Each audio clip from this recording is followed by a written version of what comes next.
पाकिस्तान एबे रिसेंटली कौन कला ना कहला कि T20 वर्ल्ड कप इंडिया सहित कौन भी मैच खेलनी।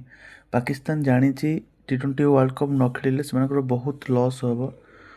तथापि से कहीं खेलुना ना एबे दुई दिन भितर पाकिस्तान लिबरेशन आर्मी पाकिस्तान उपर अटैक करছে। ये जो पाकिस्तान लिबरेशन आर्मी ये पाकिस्तान गवर्नमेंट आर्मी नुहे।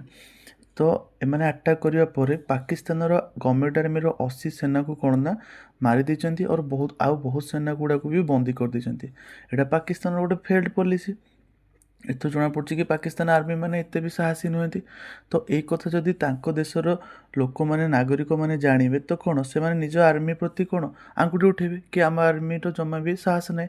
तो एई कथा को से मुंडरू काढ़िया पेंका पाकिस्तान भल भाव जानिछि। इंडिया पाकिस्तान मैच गोटे बहुत बड़ मैच। इंडिया पाकिस्तान सहित अन्य देशर लोक माने भी भल भाव देखते।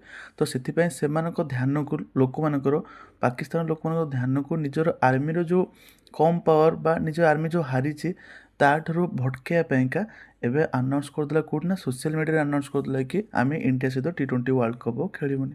तो या द्वारा कौन लोक मान मन तो लगे T20 वर्ल्ड कप उपर से खेलेनि बोली। तो मन ध्यान ये जो निज आर्मी जो हारी निज आर्मी जो 80 सेना जो मरीगले जो Pakistan liberation sorry Balochistan liberation army जो मारुची तो से ध्यान को भटकैया सब तार चालाक आ कि ना।